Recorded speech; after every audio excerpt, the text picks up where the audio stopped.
When your own blood turns against you, it doesn't cut like a knife. It rips you apart from the inside out. I never thought I'd hear the words my son spit at me that night in the Alaskan forest. He looked me dead in the eyes, his voice shaking with rage, and said, "I hope a bear eats you, old man." Then he left me there, alone, surrounded by shadows, the bitter air sinking its teeth into my lungs. Now, most people hearing this might think, "No way." A son wouldn't say that. Not and mean it. But I'm telling you, Tyler meant it. I could see it in his eyes. This wasn't a heat-of-the-moment insult, it was venom, and he wanted it to kill. And for a second, just a second, I almost let it. But here's the part that made his blood run cold. Hours later, after he drove back home thinking he'd left me for dead, when he opened the front door to his little house, I was already there, sitting quietly in the dark, waiting. He froze like he'd just seen a ghost. And when I finally spoke, when I told him the truth he never thought he'd hear, the color drained from his face so fast, I swear I thought he'd faint. But I'm getting ahead of myself. You need to understand who we are, because none of this makes sense unless you know the man I am and the boy Tyler became. My name's Ethan Cole. I'm 56 years old. My hands are rough, calloused from years of building homes and breaking my back on job sites. I've lived a life of hard work and quiet pride. I was married once to the kindest woman I ever met, a woman who could calm storms just by walking into a room. Her name was Grace. She was my anchor. When cancer took her 5 years ago, it wasn't just me who broke. It was Tyler, too. But where I drowned my grief in work and long silences, my son turned his grief into rage. He was 16 when she passed, and instead of leaning on me, he turned away. Every year since, he's slipped further from me, burying himself in friends who didn't care about him, chasing highs that never lasted, and looking at me like I was the enemy instead of the father who raised him. That's who Tyler Cole is. 21 years old now, my only child, my pride once, but lately my heartbreak. We used to be a team. When Grace was alive, we'd go fishing together, camping, hunting. We had our own little world. But now he sees me as the ghost of everything he lost. So when I suggested a camping trip deep in the Alaskan forest, just the two of us, like old times, it wasn't just about camping. It was my last attempt to fix what was broken, to remind him we're still family, even if grief has twisted us into strangers. I knew he didn't want to go.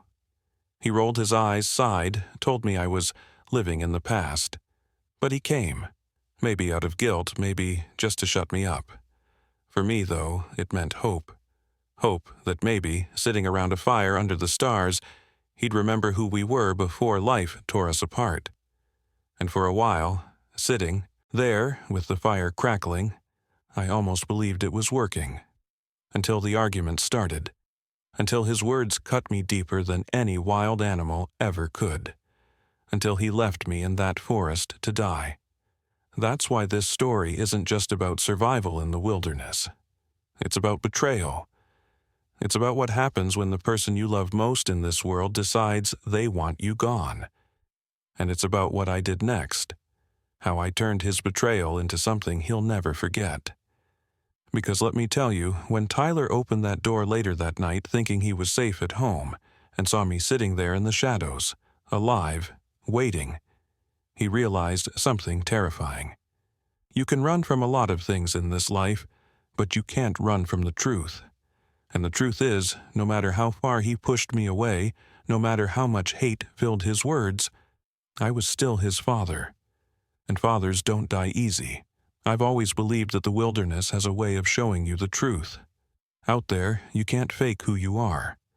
The forest doesn't care about excuses, it doesn't care about pride, and it sure as hell doesn't care about grudges. It strips you bare and makes you face yourself. That's one of the reasons I thought a camping trip might help Tyler and me. It had been years since we'd spent more than a few hours together without butting heads. He had his world, and I had mine. When I suggested Alaska, miles from anywhere, no cell service, just us and the trees, He looked at me like I was crazy. "Why would I waste my weekend freezing my ass off with you in the middle of nowhere?" he said, tossing his phone onto the couch, not even bothering to hide the disgust in his voice. I swallowed that hurt. I'd gotten used to it by now. "Because it's been too long," I told him, trying to keep my voice steady. "We used to love this. Your mom loved it. Maybe it's time we—" "Don't bring Mom into this," he snapped, his tone sharp as broken glass. That shut me up quick. Mentioning Grace was always a gamble. For me, she was the glue holding us together, the warm memory I leaned on to keep going. For him, she was a wound that never closed. Still, after a week of arguments and slammed doors, he finally agreed to go. I don't know if it was guilt, pity, or just wanting me to stop asking. Either way, I took the small victory. I told myself this was it, the trip where things would finally turn around. The drive north was long, hours of winding roads through endless stretches of wilderness. I tried small talk, asked about his job at the auto shop, the friends he spent all his time with, the music blasting from his earbuds. I got one-word answers, shrugs, silence. But I didn't give up. I kept the hope alive. By the time we set up camp, the sun was already dipping behind the mountains, painting the sky in streaks of orange and purple. The air had that sharp bite, the kind that seeps into your bones if you're not moving. I worked on the fire, while Tyler half-heartedly pitched the tent, cursing under his breath when the poles wouldn't line up. "Remember when we camped by the river in Montana?" I asked, striking the flint until sparks caught on the kindling. "You were 10. Caught that rainbow trout all by yourself." Wouldn't stop bragging about it for weeks, Tyler snorted without looking up. "Yeah, well, that was a long time ago." His words stung, but I kept smiling. "Still, one of the best trips we ever had. Your mom took that picture of you holding the fish, biggest grin I'd ever seen." He didn't answer. He just pulled out his phone, realized there was no signal, and muttered, "Great. Stuck here in the Stone Age." The fire finally caught, flames licking upward, sending sparks into the twilight. I sat back, letting the warmth soak in, trying to push down the knot of disappointment twisting in my chest. I told myself he was just adjusting, that the silence and his sour mood were temporary. Maybe once the stars came out, once the world grew quiet around us, he'd remember the peace of nights like this. He'd remember what it felt like to belong to something more than anger. We ate a simple dinner, beans and sausage cooked over the fire. He barely touched his plate, scrolling through pictures on his phone like they were more nourishing than food. "Tyler," I said gently, "you ever think about how Mom would want us to be right now? I mean, look at us. She'd hate this distance. She'd—" His head snapped up, eyes blazing. "I told you not to bring her up," he shouted, the firelight throwing sharp shadows across his face. I froze, my fork halfway to my mouth. His voice wasn't just angry, it was raw, trembling at the edges, like a dam about to burst. I wanted to reach across the fire to put a hand on his shoulder, to tell him I wasn't the enemy. But the moment passed. He stood, pacing at the edge of the firelight, shaking his head. "You don't get it, Dad. You'll never get it. She was everything. And now it's just you. And I can't stand it." The words hit me harder than I wanted to admit. Just me. He didn't say it out of love or comfort. He said it like a curse, like my existence was the problem. That night, lying in the tent, I stared at the nylon ceiling, listening to him snore beside me, and I thought about every choice I'd made as a father. I thought about the times I worked too late, missed his baseball games, came home too tired to talk. I thought about Grace, about how much she softened me, how much he needed her, and how much I failed to fill the void when she was gone. I didn't know it then, but that trip would be the breaking point. The night the forest would reveal more truth than either of us was ready for. I wish I could say things calmed down after that first night, but they didn't. If anything, the silence between us grew heavier, thicker, like the forest itself had swallowed every word I wanted. to say. The next morning, Tyler barely looked at me. He shoved a granola bar into his mouth, muttered something about needing space, and wandered off down the trail with his hands in his pockets. I stayed behind, stoking the fire, trying to convince myself he just needed time. Boys and their fathers had arguments all the time. We weren't the first, and we wouldn't be the last. By afternoon, though, the tension boiled over. I had suggested we fish in a nearby creek. I thought it might spark a memory, something good we could share. But the way he reacted, it was like I'd asked him to carry the weight of the world. "God, Dad, can you stop pretending this is fun?" he snapped, throwing his pack down. "I don't care about fish, I don't care about camping, and I sure as hell don't care about bonding with you." His words hit hard, but I tried to keep my voice calm. "I'm just trying, Tyler. That's all. I just want one weekend with my son. Is that too much?" "Yeah, it is," he shouted, his voice echoing off the trees. "You don't get it, do you? You think sitting around a fire's gonna fix everything. You think dragging me out here is gonna make me forget what you've done. You're pathetic." I felt the sting of that word. Pathetic. Like a slap. My chest tightened, and I opened my mouth to argue, to defend myself, but before I could, he stepped closer, his face twisted with rage. "You know what? I hope a bear eats you, old man." And with that, he snatched the truck keys from his pocket, turned, and stormed off. At first, I thought it was just another outburst, something he'd regret and come back from in 10 minutes. But as I heard the engine start, and then the sound of the tires crunching gravel fading into the distance, the truth settled in my stomach like ice. He left me. No food, no water, no map. Just the clothes on my back, the dying campfire, and the endless stretch of forest pressing in on all sides. I sat there for a long time, staring at the empty trail.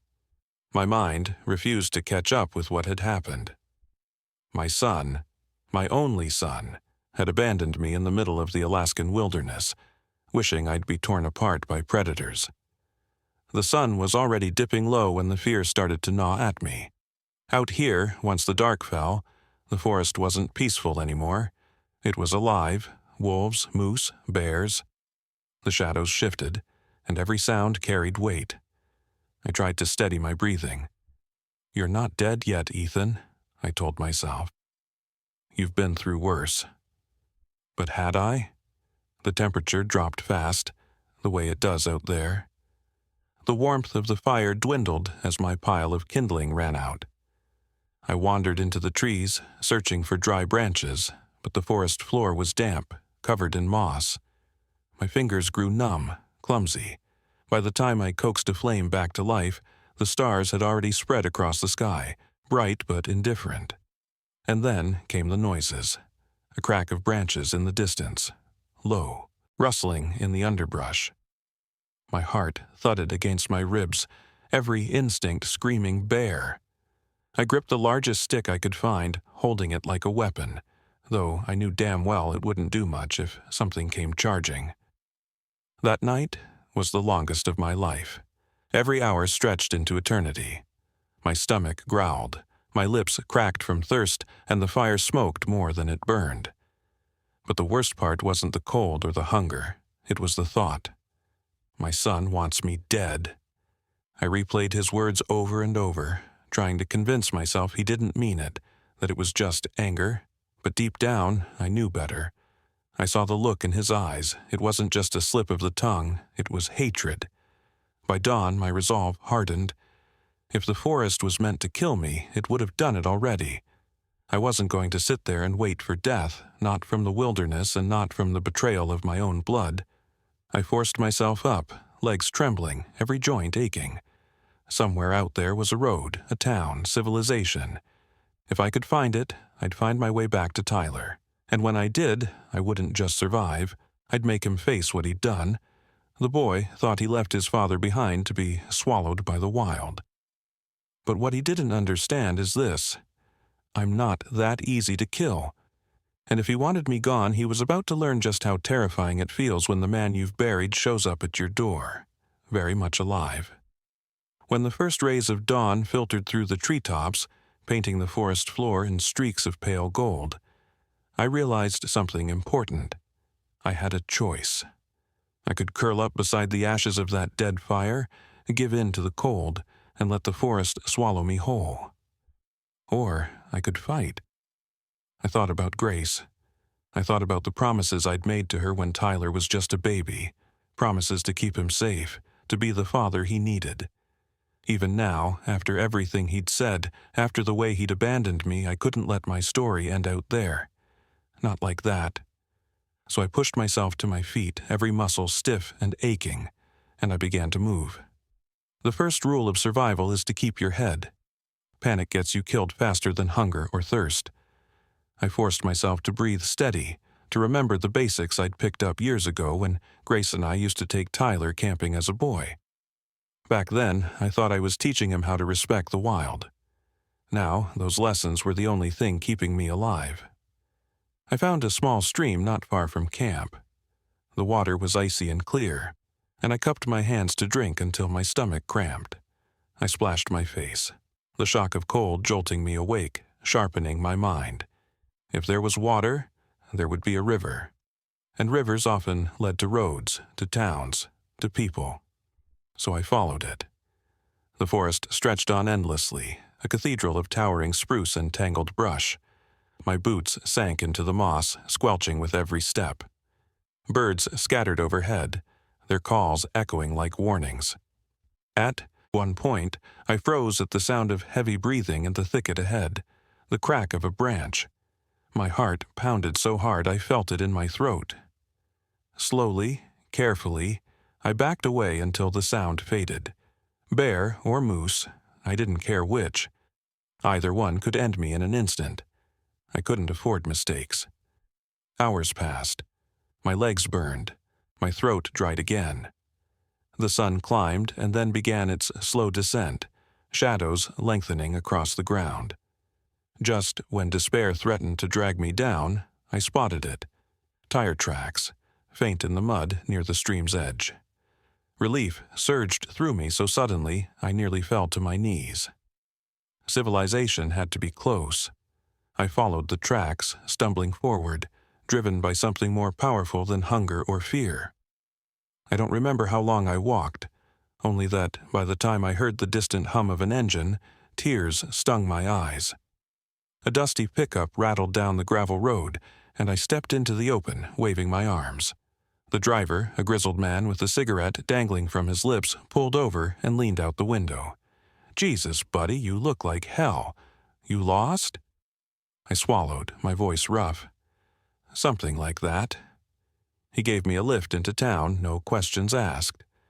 As the truck bounced along the road, I stared out the window, my reflection flickering against the glass. Mud streaked my clothes, scratches marred my arms, but it wasn't the physical damage that weighed on me. It was the betrayal. The look in my son's eyes as he wished me dead.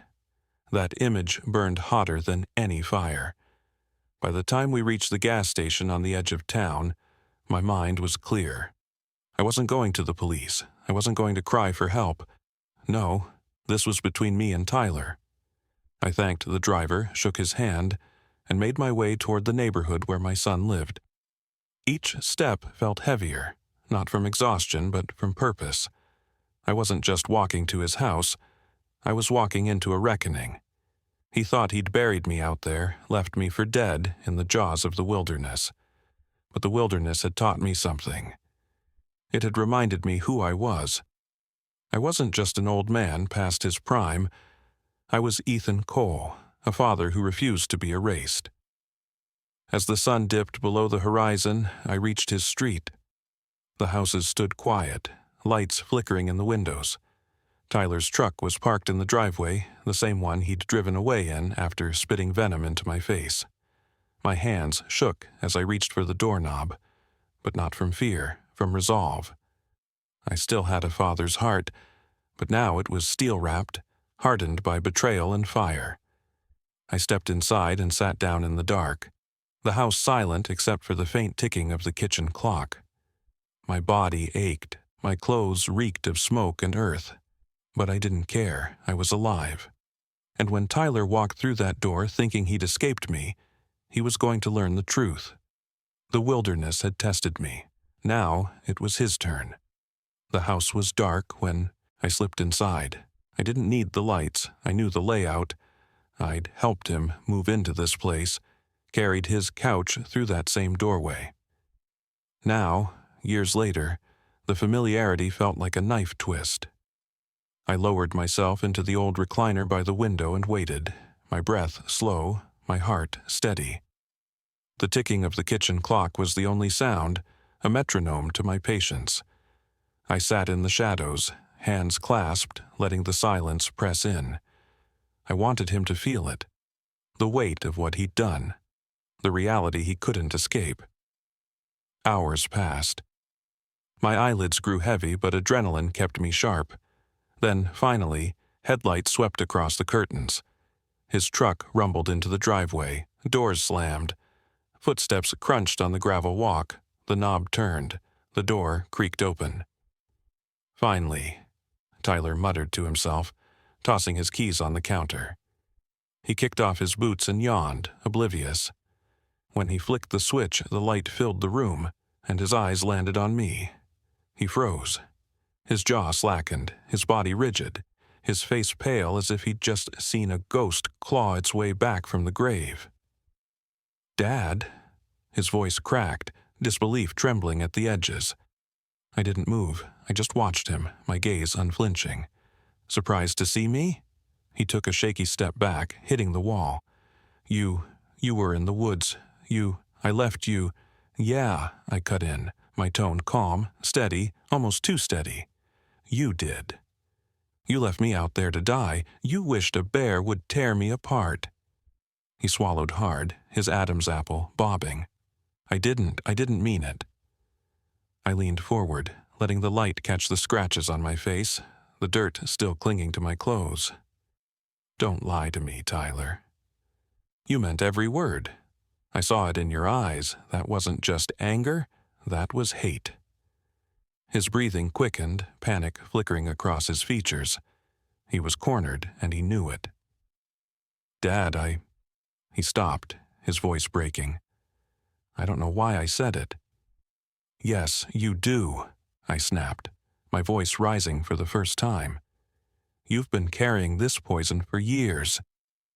Blaming me for everything that went wrong after your mom died, acting like I'm the reason she's gone, like I failed you, Silence." The words hung in the air, heavy and suffocating. Tyler's eyes filled, but he looked away, ashamed. "You did fail me," he whispered. "You buried yourself in work. You left me alone with all that pain. You weren't her. You couldn't be the truth stung, but I didn't flinch." "You're right," I said quietly. "I couldn't be her. I wasn't enough, but damn it, Tyler, I tried. Every single day I tried, and you repaid me by wishing me dead." He pressed his hands to his face, groaning. I thought if you were gone, I wouldn't have to feel this anymore. I wouldn't have to see you and remember her." The confession hit like a hammer. It wasn't just anger, it was grief twisting him into something unrecognizable. I rose from the chair, slow and deliberate, my shadow stretching across the floor. He looked up, fear etched deep into his face. "Do you know what it felt like?" I asked, my voice low, sharp. Sitting there in the dark, listening to the forest close in, knowing my own son left me for dead? "Do you know what it's like to realize the boy you raised would rather have you torn apart than sitting beside him?"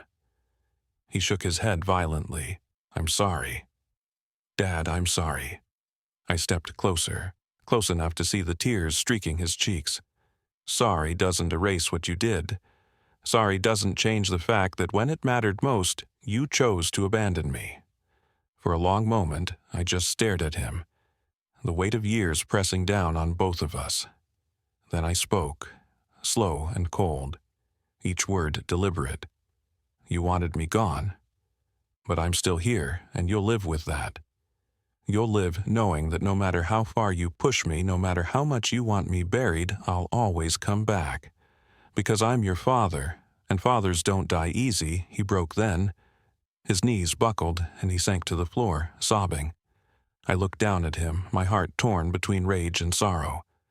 Part of me wanted to scream, to shake him until he understood. But another part, the part Grace had left in me, knew this was punishment enough. He would never forget this night. Not the sight of me rising out of the grave he dug, not the sound of my voice, steel wrapped in grief. That was his burden to carry now. I turned and walked toward the door, the weight of my footsteps echoing in the silence. At the threshold, I paused and glanced back. "You'll remember this, Tyler," I said. "Not because of what I did, but because of what you almost did." And then I left him there, alone with his guilt, the sound of his sobs following me into the night. The night air hit me like a wave when I stepped outside. Crisp, sharp, carrying the scent of wet earth and pine. Behind me, the house stood silent, except for the muffled sound of Tyler's sobs. I didn't turn back. I couldn't.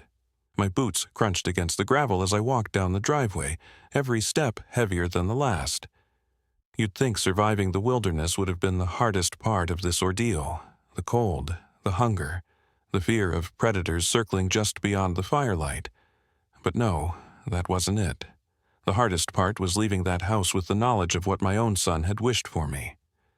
And yet, I walked away alive. Alive, but changed. I didn't head straight home. Instead, I found myself driving aimlessly, the borrowed jacket from the gas station clerk wrapped tight around me. My reflection in the windshield looked like a stranger, eyes hollow, face carved with lines I hadn't noticed before. I wasn't the same man who set out on that trip, full of hope that I could rebuild what was broken. That man was gone, left in the ashes of the campfire. What replaced him was something harder, sharper, a man who'd stared abandonment in the face and survived. When I finally pulled over at a rest stop miles outside town, I sat there for hours, staring at the dark horizon. My thoughts churned like the river I'd followed to freedom. Questions hammered my mind. Had I done the right thing by leaving him on his knees like that? Should I have stayed, forgiven him, tried one last time to mend the pieces? But the answer that came was as cold as the night itself. No, forgiveness is a gift, not an obligation. And in that forest, Tyler had made his choice.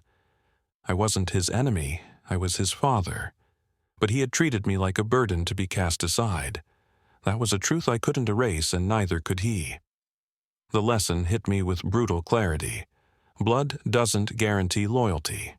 Love doesn't guarantee respect. You can give your whole life to someone, raise them, protect them, bleed for them, and still, they can decide you're disposable. And when they do, you're faced with two choices: let it kill you or let it forge you. I chose the latter. Grace used to tell me that love meant sacrifice. She lived that truth every day of her life, but she also believed in consequences. If you shield someone from every storm, she'd say, they'll never learn to stand in the rain. That night in the house, I gave Tyler his storm. Not with my fists, not with threats, but with the cold weight of reality. He wanted me gone. Instead, he got me back, scarred and unbroken, and now he has to live with that. I don't know what he'll do next. Maybe he'll hate me more. Maybe he'll drown himself deeper in his anger, his grief, or maybe, just maybe, he'll finally see the truth. That all the pain he carried wasn't mine to fix, and all the hate he hurled only chained him tighter to his misery. Either way, that's his path to walk. As for me, I walked away from that house knowing something important. I don't need his approval to keep living. I don't need his forgiveness to know my worth. I survived without it, and I'll keep surviving. But I also know this: he'll never forget the sight of me in that chair, alive when he thought I'd be bones scattered in the dirt. He'll never forget the sound of my voice, telling him I'll always come back, no matter how deep he buries me, and maybe, years from now, when he's older, when the fire of his anger burns itself out, he'll understand. he'll realize what I was trying to teach him, that you don't abandon the people who raised you. That words have weight. That hate can kill faster than any predator in the wild. Until then, I carry the lesson for both of us. So if you take anything from my story, let it be this. Survival isn't just about fighting nature, or hunger, or the cold. Sometimes it's about surviving the people closest to you. Sometimes it's about standing back up when the one you love most pushes you down. And when that happens, you have to decide, will their betrayal bury you? Or will you rise from it, stronger than before? I chose to rise. And that's why, when my son wished me dead in the forest, he didn't just fail to kill me. He gave me the strength to keep living, whether he stands by me or not. Because fathers don't die easy, not in the wild, not in the dark, not even in the hearts of those who've turned against them. So that's my story, a story about betrayal, survival, and what it means to rise when the person you love most tries to bury you. I walked out of that forest a different man, and I left my son with the weight of his choices. Maybe one day he'll understand. Maybe one day he'll find a way back. But whether he does or not, I'll carry on. Because survival isn't just about the wilderness, it's about the heart. And mine refuses to quit. Now, I want to ask you something. What would you have done if you were in my shoes? If your own blood turned on you, if your child wished you gone, would you forgive? Or would you leave them to wrestle with their guilt? I'd love to hear your thoughts. Drop a comment below and tell me how you'd handle it. If this story gripped you, if it made your pulse race or your heart ache, do me a favor, hit that like button. It helps more people find this channel, and it tells me you want more stories like this. Share it with a friend who loves chilling, true-to-life tales. And if you haven't already, subscribe and ring that notification bell so you don't miss the next one. Because, trust me, there are more stories to tell. Stories that will make you question loyalty, family, survival, and just how far the human heart can bend before it breaks. Thanks for watching. And remember, fathers don't die easy.